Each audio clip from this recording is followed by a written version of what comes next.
الحمدللہ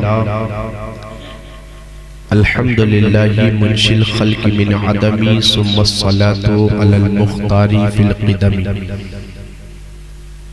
امن تذکری جیران بذی سلمی مزجتا دمعا جرا من مقلت بدم هو الحبیب الذی ترجا شفاعته لکل حول من الاحوال مقتحم مولاي صلی وسلم دائما ابدا على حبیبک خیر الخلق کلہم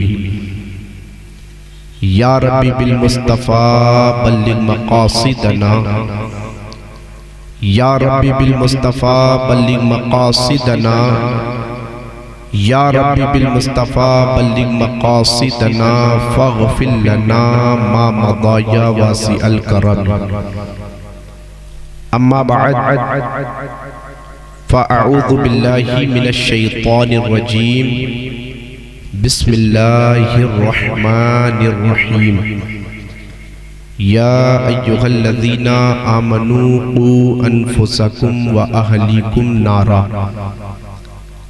آمنت باللہ صدق اللہ مولانا العظیم وبلغ رسولہ النبی الامین المتین الکریم وَنَحْنُ عَلَىٰ ذَلِكَ لَمِنَ الشَّاهِدِينَ وَالشَّاكِرِينَ وَالْحَمْدُ لِلَّهِ رَبِّ الْعَالَمِينَ غوث اعظم بمن بے سر و ساما مدد قبلِ دی مدد کعبہ ایمان مدد بگرداب بلا افتادہ کشتی ضعیفان شکستہ رات پشتی بحق خواجہ عثمان ہارون مدد کن یا معین الدین چشتی قادریم نعرہ یا غوث اعظم میزنم دمز شیخ احمد رضا خان قطب عالم میزنم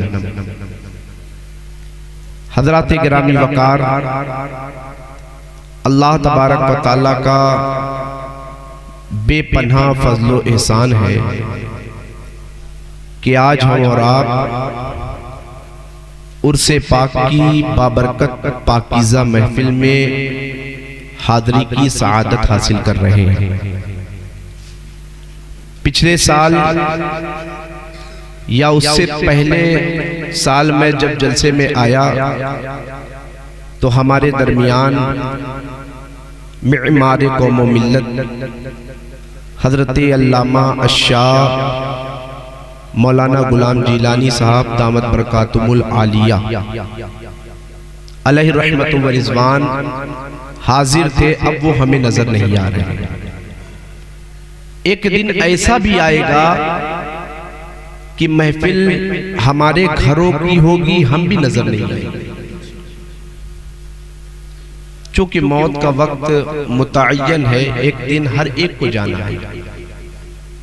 جب میں اسٹیج پر آیا پچھلے سال ہی مجھے پتا چلا کہ مولانا غلام جیلانی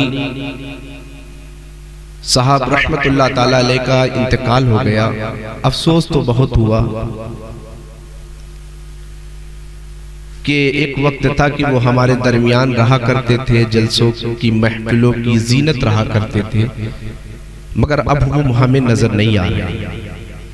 دعا کرتا ہوں کہ ابر رحمت ان کے مرکز پر گوہر باری کرے، حشر تک شان کریمی ناز برداری کرے۔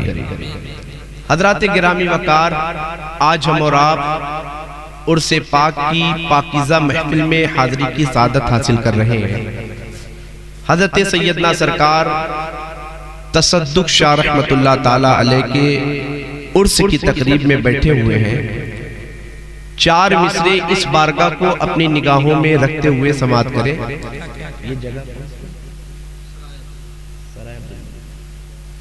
اس بارگاہ کو اپنی نگاہوں کے سامنے رکھیں اور 4 مصرے سماعت کریں۔ سمجھ میں ہی نہیں آتا کہ وہ کیا کیا بناتا ہے۔ بولے یا سبحان اللہ۔ آخرت کے لیے آپ کچھ اکٹھا کریں، نیکی کرنے میں سبقت کیا کریں، گناہوں سے پرہیز کیا کریں۔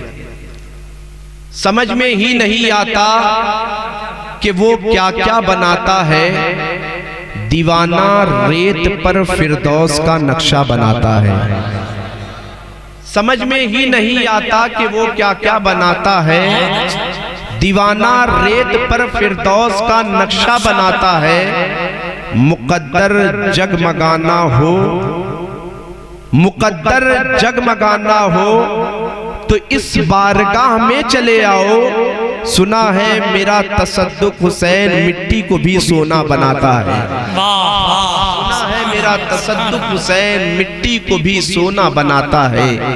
سمجھ میں ہی نہیں آتا کہ وہ کیا کیا بناتا ہے۔ دیوانہ ریت پر فردوس کا نقشہ بناتا ہے۔ مقدر جگمگانا ہو تو اس بارگاہ میں چلے آؤ۔ میرا تصدق حسین مٹی کو بھی سونا بناتا ہے۔ حضرات گرامی وقار، آپ نے مجھ سے پیشتر نعت و منقبت کے بہترین اشعار ان تمام تر کامیاب شعراء سے سماعت کر لیا، اور مجھ سے پیشتر نقیب اعظم ہندوستان عاشق غوث و خواجہ و رضا حضرت حافظ و قاری نجم شمسی صاحب سے بہت خوبصورت اشعار سماعت کر لیے۔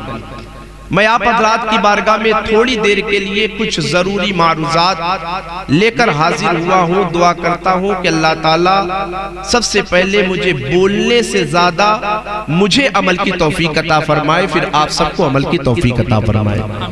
میں نے جس آیت کریمہ کی تلاوت کا شرف حاصل کیا ہے، آئیے بڑی تیزی کے ساتھ ایک مرتبہ ہم اور آپ گنبد خضرا کی جانب لو لگا کر گنبد خضرا میں آرام فرمانے والے، لمبے لمبے ہاتھوں سے بھیک دینے والے، شفاعت کبریٰ کا مزدع جانفزاں سنانے والے، اندھیری قبر میں کام آنے والے، میدان محشر میں جب باپ بیٹے سے، ماں بیٹی سے، بھائی بہن سے، شوہر بیوی سے، تمام اعزاء احباء اقربا ایک دوسرے کو پہچاننے کے باوجود پہچاننے سے انکار کر دے، اس پریشانی کے عالم میں ہم سب گناہگار امت کو پہچاننے والے حضور رحمت عالم، نور مجسم، شاہ بنی آدم، رسول محتشم صلی اللہ تعالی علیہ وسلم کی مقدس بارگاہ میں درود شریف کی ڈالی عشق و محبت کی تھالی میں سجا کر بیک زبان نذرانے درود پاک پڑھے۔ اللہم صلی علی سیدنا و مولانا محمد طب القلوب و دوائها و عافیت الابدان و شفائها و نور الابصار و ضیائها وعلى آلہ و اصحابہ و بارک وسلم۔ صلاة و سلاما علیکہ یا رسول اللہ صلی اللہ تعالی علیہ وسلم۔ حضرات گرامی وقار، میں نے جس آیت کریمہ کی تلاوت کا شرف حاصل کیا ہے، اللہ تبارک و تعالیٰ قرآن مجید فرقان حمید میں ارشاد فرماتا ہے، یا ایھا الذین آمنوا یا ایھا الذین آمنوا قوا انفسکم و اہلیکم نارا، اے ایمان والو اپنے آپ کو، اپنے گھر والوں کو اس آگ سے بچاؤ جس کا ایندھن آگ اور پتھر ہے۔ اللہ تبارک و تعالیٰ نے اس آیت کریمہ میں ایمان والوں کو اپنے عذاب سے بچنے کی تلقین کی ہے۔ اے ایمان والو اپنے آپ کو، اپنے گھر والوں کو اس آگ سے بچاؤ جس کا ایندھن آگ اور پتھر ہے۔ اس آیت کریمہ کے ہر ایک جز پر میں گفتگو کرنے کی کوشش کروں گا کہ اللہ تبارک و تعالیٰ نے اس کائنات میں، اس دنیا میں کچھ ایسے رشتے بنائے ہیں جن کے درمیان اللہ تبارک و تعالیٰ نے آپس میں بڑی محبت رکھی ہے، بڑی محبت رکھی ہے۔ ایک محبت آپ دیکھیں تو وہ باپ کی بیٹے سے، ماں باپ کی، والدین کی اپنی اولاد کے تعلق سے اللہ نے بڑی محبت بنائی، پیدا فرمائی ہے۔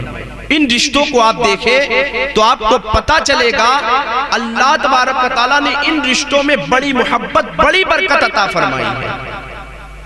یوں تو اللہ تبارک و تعالیٰ نے بہت سارے رشتوں میں اولاد کی والدین کے تعلق سے محبت، پیر کی مرید کے تعلق سے محبت اللہ تبارک و تعالیٰ نے اس دنیا میں بنا رکھی ہے۔ اس کا اندازہ آپ لگانا چاہتے ہیں تو آؤ دیکھو، امام اعظم ابو حنیفہ رحمت اللہ تعالیٰ علیہ کا دور پاک ہے۔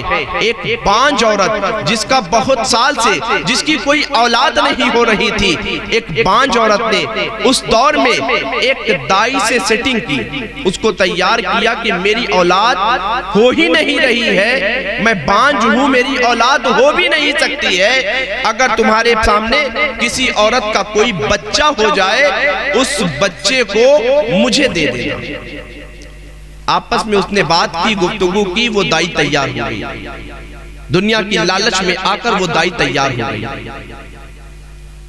ایک عورت کی اولاد ہوئی، اس بانجھ عورت نے اس بچے کو چرا لیا۔ جب اس بچے کو چرا لیا تو بچے کی حقیقی ماں کہنے لگی کہ یہ بچہ میرا ہے، بانجھ عورت کہنے لگی یہ بچہ میرا ہے۔ اب فیصلہ کرنے کے لیے امام اعظم ابو حنیفہ رحمت اللہ تعالیٰ علیہ کی عدالت میں جاتا ہے یہ مقدمہ۔ امام اعظم ابو حنیفہ کی بارگاہ میں جیسے ہی یہ مقدمہ پہنچتا ہے، امام اعظم سے وہ بانجھ عورت کہتی ہے، اے میرے امام آپ میرا فیصلہ فرما دیں، یہ بچہ میرا ہے کہ یا اس عورت کا ہے؟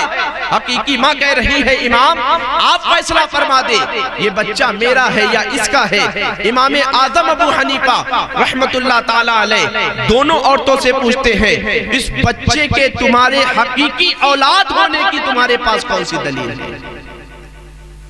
وہ کہنے لگی حضور دائی کے علاوہ میرے پاس کوئی دلیل نہیں ہے۔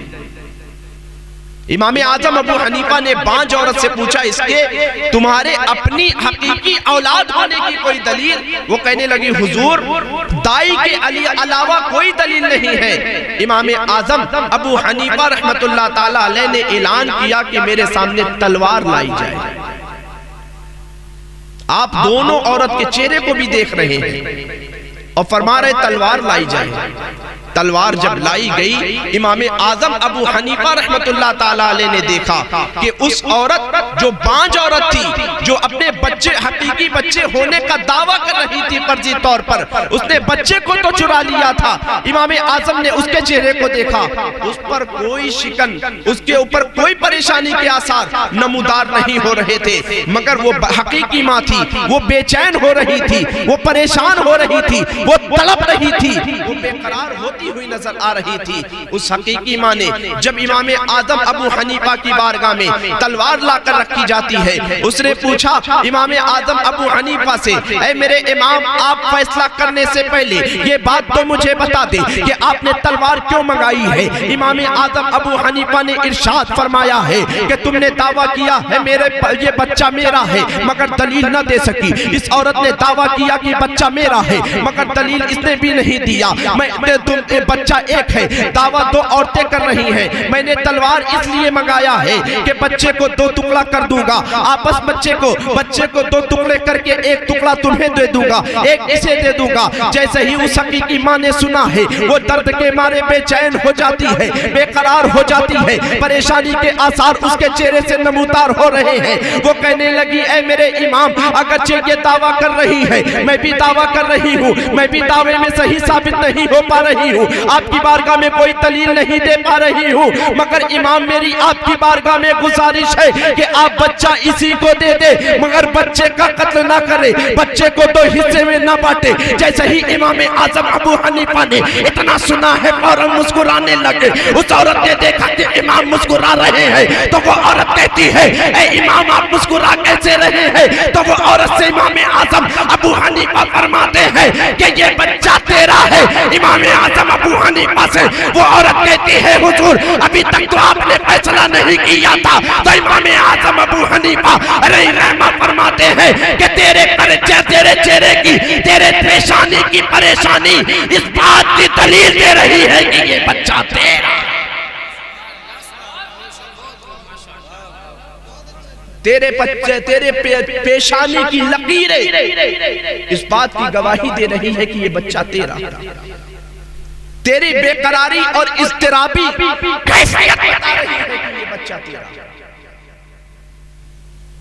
تیری یہ پریشانی مصیبت کی کہ لمحات اس بات کی گواہی دے رہے ہیں کہ یہ بچہ تیرا۔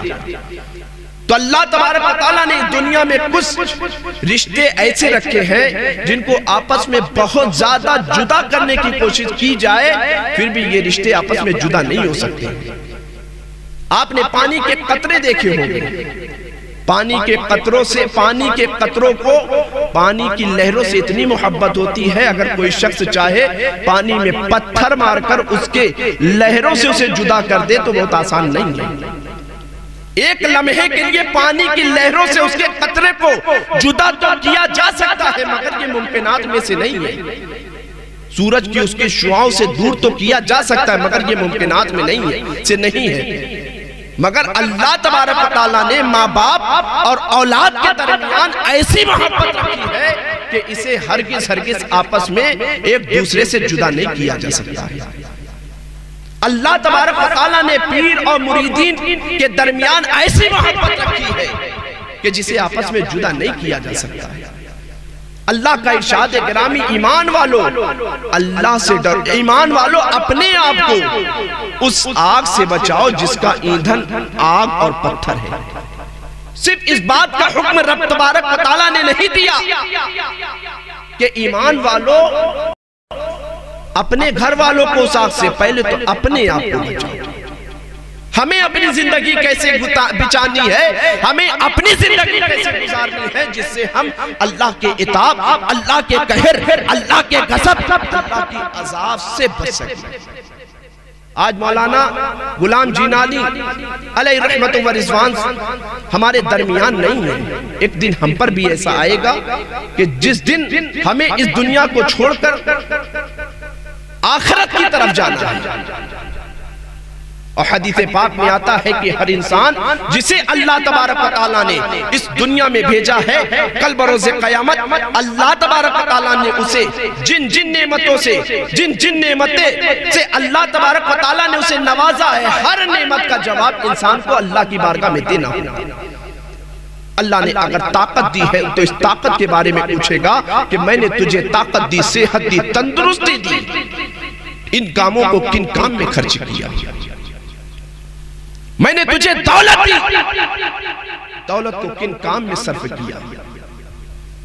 میں تجھے وقت جیسی عظیم نعمت عطا فرمائی، ان وقت جیسی عظیم نعمت کو تو نے کہیں گناہوں میں تو نہیں گزارا، کہیں فلموں ڈرامے کے اڈے کو آباد کرنے میں تو نہیں گزارا، کہیں بے حیائی کے مناظر دیکھنے میں نہیں گزارا۔ یہاں تو ہم باتیں چھپا لیں گے، باتیں بنا لیں گے، مگر رب کی بارگاہ میں جب اللہ تبارک و تعالیٰ ہم سے ہر ایک چیز کا سوال کرے گا اس وقت ہمارے پاس کوئی جواب نہیں ہوگا۔ اس وقت ہم نے دنیا میں جو کیا ہوگا اسی کا جواب دے گا، اسی کا جواب، اسی سوال و جواب، اسی عمل کے بنیاد پر ہمیں جزا بھی ملنی ہے، ہمیں اللہ تبارک و تعالیٰ کی طرف سے انعام بھی ملنا ہے، اسی جزا کی، اسی عمل کی بنیاد پر۔ تو میرے دوستو آپ غور کریں کہ آج مولانا جیلانی صاحب رحمت اللہ تعالیٰ علیہ ہمارے درمیان نہیں ہے، ہمارے درمیان نہیں ہے۔ کل ایسا بھی وقت آ سکتا ہے کہ محفل اگلی ہو، آپ ہمارے درمیان نہ ہو یا میں آپ کے درمیان نہ ہوں۔ آپ نے بہت ہی مشہور، بہت بڑے تابعی بزرگ جن کا نام سیدنا امام حسن بصری رحمت اللہ تعالیٰ علیہ، جو اللہ کے خوف سے ہر وقت رویا کرتے تھے، رات بھر نفل عبادت کے ذریعے اپنی رات کو گزار دیا کرتے تھے۔ قرآن کی تلاوت کے لیے بیٹھتے تو ایک بیٹھک میں، ایک نشست میں ایک قرآن مقدس کو مکمل کر لیا کرتے تھے۔ امام حسن بصری رحمت اللہ تعالیٰ علیہ، اللہ کے خوف کی کیفیت ان کے رگ و ریشے میں شامل تھی۔ ایک مرتبہ اپنے دروازے کے قریب بیٹھے ہوئے تھے، اس راستے سے ایک جنازہ گزر رہا تھا، جنازہ گزر رہا تھا، آپ بھی جنازے کے ساتھ ہو لیے۔ آپ نے دیکھا کہ ایک بچی اس جنازے کے نیچے 6 سال یا 7 سال کی ہے، دوڑتی چلی جا رہی ہے، روتی چلی جا رہی ہے، گڑگڑاتی چلی جا رہی ہے، اور یہی بات کہتی ہوئی نظر آ رہی ہے کہ اے میرے والد محترم، آج مجھ پر ایسی مصیبت کا وقت آیا ہے جو آج سے پہلے مجھ پر ایسی مصیبت مجھ پر کبھی نہیں آئی۔ بزرگ تھے، اللہ کا خوف جانتے تھے، آخرت کی فکر انہیں ستایا کرتی تھی، قبر کی تنہائی انہیں یاد آیا کرتی تھی۔ ہم ہیں کہ اللہ تبارک و تعالیٰ کا خوف ہمارے دلوں میں رہ ہی نہیں گیا۔ آج ہم سے نمازیں چھوٹ رہی ہے، آج ہم سے نمازیں چھوٹتی چلی جا رہی ہے، قرآن کی تعلیمات سے ہم دور ہوتے چلے جا رہے ہیں۔ مولانا غلام جینانی علیہ رحمت و رضوان نے اتنا عظیم ادارہ اپنی قوم کو دیا ہے، اس ادارے سے بھی ہم دور ہوتے چلے جا رہے ہیں، بجائے اس کے کہ اپنے بچوں کو ان ادارے میں لا کر علماء کی صحبت میں بیٹھال کر علماء کے سپرد کر کے یہ کہہ سکے کہ مولانا صاحب ہم نے اپنے بچے کو دنیاوی تعلیم بہت دلا لی ہے، اب میں اسے آپ کی بارگاہ میں لے آیا ہوں، آپ اسے نماز کے مسائل سکھا دے، آپ اسے وضو کا طریقہ سکھا دے، آپ اسے تیمم کا طریقہ سکھا دے، آپ اسے حرام حلال کی تمیز سکھا دے، آپ اس کو اس کی زندگی کو شریعت مصطفیٰ کے مطابق گزارنے کا طریقہ بتاتے ہوئے ہم سے یہ نہیں ہو رہا ہے۔ مگر وہ ہمارے اسلاف تھے جو ہر لمحہ آخرت کی فکر کیا کرتے تھے۔ بات انہوں نے جیسے ہی سنی کہ وہ بچی کہہ رہی ہے اے میرے والد جو مجھ پر مصیبت کا وقت آیا آج سے پہلے نہیں آیا تھا، فوراً اس جنازے کے قریب گئے، بچی کا ہاتھ پکڑا، کہنے لگے اے بیٹی پیچھے آ جا۔ جب وہ 6 سالہ 7 سالہ بچی پیچھے آئی تو امام حسن بصری رحمت اللہ تعالیٰ علیہ فرمانے لگے کہ بچی یہ مت کہا کہ تجھ پر ایسا وقت آیا ہے، بلکہ کہنا ہو تو یہ بات کہو کہ اے میرے والد محترم آپ پر آج ایسا وقت آیا ہے جو آج سے پہلے کبھی نہیں آیا تھا۔ اللہ تبارک و تعالیٰ نے آپ کو صحت و سلامتی عطا فرمائی تھی، مگر میں نے اپنی نگاہوں سے دیکھا کہ جب آپ پر موت کی سختی آئی ہے تو آپ کو اتنی فرصت نہ تھی کہ آپ ایک کروٹ سے دوسرے کروٹ پر ہو لیتے۔ اے میرے والد محترم ایسی پریشانی اور مصیبت کا وقت جو آپ پر آیا ہے اس سے پہلے آپ پر نہ آیا تھا، کہ موت کا وقت قریب تھا، آپ کو پیاس کی شدت نے بے چین کیا تھا، پیاس کی شدت نے آپ کو بے چین کیا، آپ پانی پینا چاہ رہے تھے مگر اپنے ہاتھ سے اٹھا نہیں پا رہے تھے۔ اس بچی کو سمجھایا، دلاسا دیا، دلاسا دینے کے بعد وہ بچی اپنے گھر کو واپس ہو گئی۔ پھر امام حسن بصری رحمت اللہ تعالیٰ علیہ نے دوسرے دن دیکھا کہ وہی بچی اپنے والد محترم کی قبر کے پاس جا کر روتی ہوئی نظر آ رہی ہے، کہہ رہی ہے کہ اے میرے والد محترم کل تک آپ کا سایہ میرے سروں پر تھا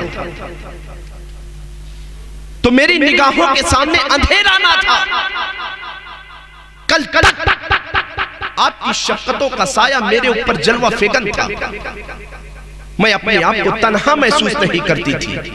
پھر امام حسن بصری رحمت اللہ تعالیٰ علیہ اس بچی کے قریب گئے اور کہنے لگی بچی ادھر آ، یہ مت کہا کہ اے میرے والد محترم آج تو تنہا ہو گئی، بلکہ پوچھنا ہے تو اپنے والد محترم سے پوچھ کہ میرے والد بزرگوار کل تو گھر میں جب آپ زندگی کی آخری سانسیں لے رہے تھے اس وقت آپ نے مجھ سے پانی مانگا تھا تو میں نے آپ کو پانی لا کر دے دیا تھا۔ آج آپ قبر کی تنہائی میں اتر چکے ہیں، قبر کی کالی کوٹھری میں اتر چکے ہیں، کل آپ نے مجھ سے پانی مانگا تھا تو میں نے دے دیا تھا، اگر قبر میں آپ کو پیاس کی شدت نے بے چین کیا ہوگا تو آپ نے پانی کس سے مانگا ہوگا؟ اے میرے والد محترم کل تک جب آپ بیمار تھے، آپ زندگی کی آخری سانسیں لے رہے تھے، اس وقت آپ نے مجھے آواز دی تھی تو میں گھر سے نیچے تھی اوپر آ گئی، اوپر تھی نیچے آ گئی، مگر قبر میں جب آپ کو تنہائی نے بے چین کیا ہوگا اس وقت آپ نے آواز دی ہوگی تو کون آیا ہوگا؟ اے میرے والد محترم، یہ بتا دیا جائے کہ کل تک جب آپ بیمار تھے، بستر استراحت پر آرام فرما تھے، آپ کے سر میں درد ہو رہا تھا تو میں نے سر دبا دیا تھا۔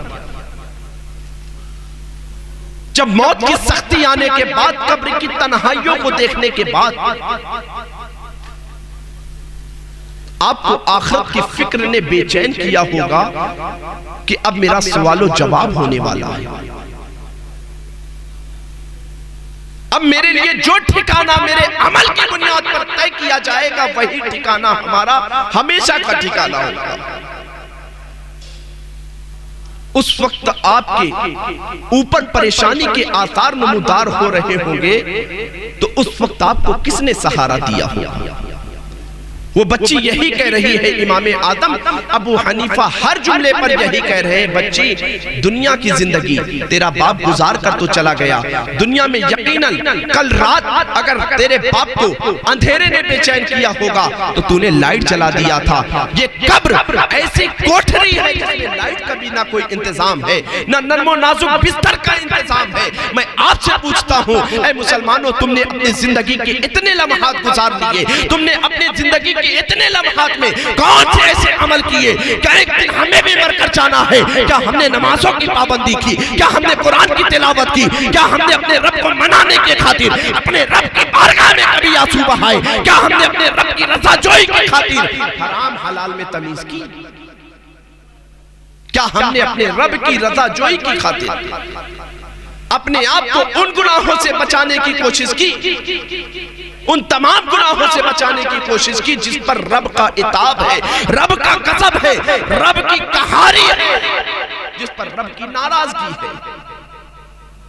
اللہ ارشاد فرماتا ہے ایمان والو اپنے آپ کو، اپنے گھر والوں کو اس آگ سے بچاؤ جس کا ایندھن آگ اور پتھر ہے۔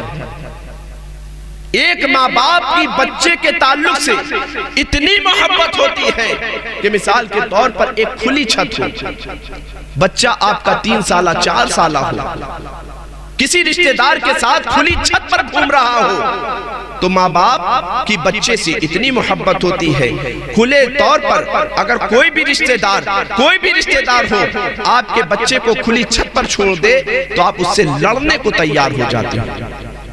تم نے میرے بچے کو منڈی چھت پر چھوڑا، اس چھت پر چھوڑ دیا کہ کہیں میرا بچہ نیچے آ جاتا تو اسے بہت ساری مصیبتوں کا سامنا کرنا پڑتا، اسے زخم کو برداشت کرنا پڑتا، وہ زخم تو اس کے جسم پر ہوتا، اس کی تکلیف کا احساس مجھے ہوتا، وہ درد تو اس کے جسم میں ہوتا مگر اس درد کا احساس مجھے ہو رہا ہوتا۔ ایک ماں لڑنے کو تیار ہو جائے گی، بڑی سگی بہن ہے ماں بہن سے لڑنے کو تیار ہو جائے گی، سگا بھائی ہے سگے بھائی سے ماں لڑنے کو تیار ہو جائے گی کہ تم نے میرے بیٹے کو کھلی چھت پر کیوں چھوڑا۔ ہم اپنے بچے کی دنیاوی زندگی جس کی مدت بہت قلیل ہے اس کی خاطر ہر درد سہنے کو ہر ماں باپ تیار ہو جاتے ہیں، تو اپنے بچوں کی تربیت ان اچھے ماحول میں کیوں نہیں کرتے، ان ماحول میں کیوں نہیں کرتے جس کے غضب کی تلقین، جس کے غضب کو اللہ تبارک و تعالیٰ اپنے غضب کو یاد کرنے کی تلقین کر رہا ہے اور کہہ رہا ہے کہ اس آگ سے خود کو بھی بچاؤ، اس پریشانی سے خود کو بھی بچاؤ، اپنے گھر والوں کو بھی اس آگ سے بچاؤ جس کا ایندھن آگ اور پتھر ہے۔ حضرات گرامی وقار آپ غور کیجئے، یہ پاکیزہ محفل حضرت علامہ مولانا غلام جیلانی صاحب رحمت اللہ تعالیٰ علیہ کے توسل سے اس مدرسہ اہل سنت کے صحن میں ہم اور آپ حاضری کی سعادت حاصل کر رہے ہیں کہ ایسا عظیم موقع اللہ تبارک و تعالیٰ ہمیں ہر سال عنایت فرمایا کرتا ہے کہ ایک باپ کی، ایک ماں کی اپنے بچے کے تعلق سے کیسی عظیم محبت ہوا کرتی ہے کہ آخر ہم اپنے بچوں کی تربیت اچھے ماحول میں کیوں نہیں کرتے ہیں، جبکہ اللہ فرما رہا ایمان والو اپنے آپ کو، اپنے گھر والوں کو اس آگ سے بچاؤ جس کا ایندھن آگ اور پتھر ہے۔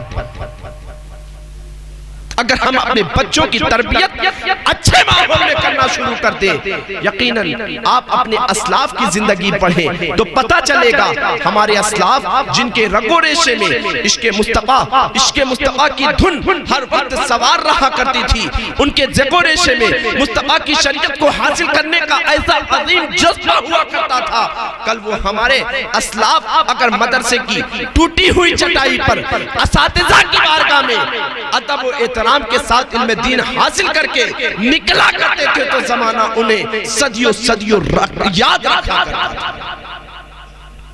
اللہ تبارک و تعالیٰ کے ایک بہت ہی برگزیدہ ولی جن کا نام سیدنا سرکار قطب الدین بختیار کاکی رحمت اللہ تعالیٰ، جن کی مزار مقدس دہلی کی سرزمین پر مہرولی شریف میں ہے، جب آپ کی بسم اللہ خوانی کا وقت آیا تو اس وقت ایک بزرگ تھے جن کا نام سیدنا قاضی حمید الدین ناگوری رحمت اللہ تعالی۔ اللہ کی طرف سے آپ پر الہام ہوتا ہے کہ میرے محبوب بندے قطب الدین بختیار کاکی کی محفل بسم اللہ خوانی کی تقریب میں آج آپ کو شرکت کرنی ہے۔ حضرت سیدنا سرکار قاضی حمید الدین ناگوری رحمت اللہ تعالی اس محفل پاک میں تشریف لائے، بچے کو لایا جاتا ہے، سرکار قطب الدین بختیار کاکی سرکار غریب نواز علیہ رحمت و رضوان کے بہت خاص مرید و خلیفہ، جن سے سرکار غریب نواز علیہ رحمت و رضوان اتنی محبت کیا کرتے تھے، اتنی محبت کیا کرتے تھے جس کا اندازہ ہم اور آپ نہیں لگا سکتے۔ سرکار قاضی حمید الدین ناگوری رحمت اللہ تعالیٰ علیہ اس محفل پاک میں پہنچے، قطب الدین بختیار کاکی کو بلایا جاتا ہے۔